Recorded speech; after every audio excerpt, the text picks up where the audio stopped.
Hi, I'm Greg Berninger, Ghent town historian with another trip into Ghent history. Today we've come down to one of the two stone arches on the New York Central line located in Ghent.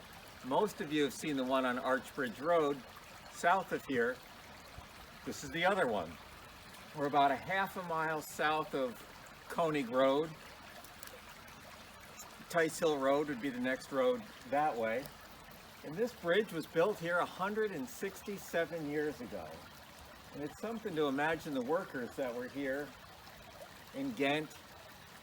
I've seen photographs, not of this bridge, but other ones being built, where they would have built a wood frame, put the stones on it until, of course, the arch was built and the keystone was put in, and then fill in on top.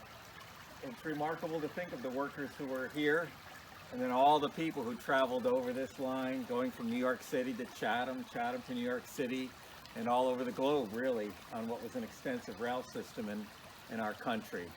But here we are in a nice little quiet spot in Ghent, with just a hint of a train in the background today from somewhere.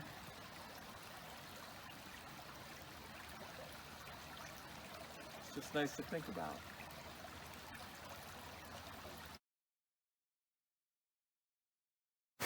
Hi, I'm Greg Berninger, Ghent town historian, with another time travel into Ghent's past.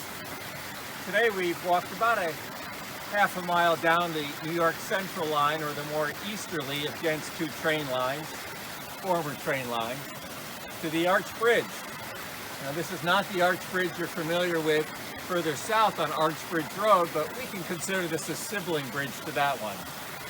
And you can see 167 years of weather has not been particularly kind to this side of the bridge. The other side is still pristine, but the western side, where the water would have been pushing and pushing through, we've lost a few layers in. I still think it can hold up for maybe another 100 years as it is, but it certainly served Ghent and the world very well. This was, after all, the main rail line from New York City to Chatham, and then Chatham to points west, to Boston, to Canada.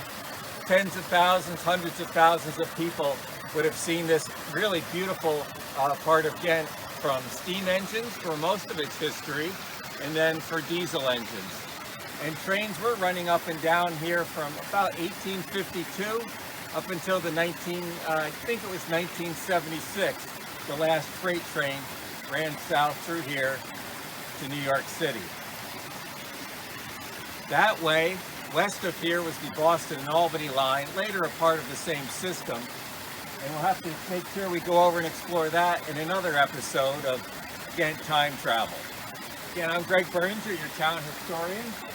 Many thanks to Christian Bruno for doing our video work today. He's working on his participation in government project for high school graduation. And if there's a place in Ghent you'd like me to explore with you, drop me a line, historian@townofghent.org, or leave some comments below in the comments section. Thanks a lot. We'll see you around town.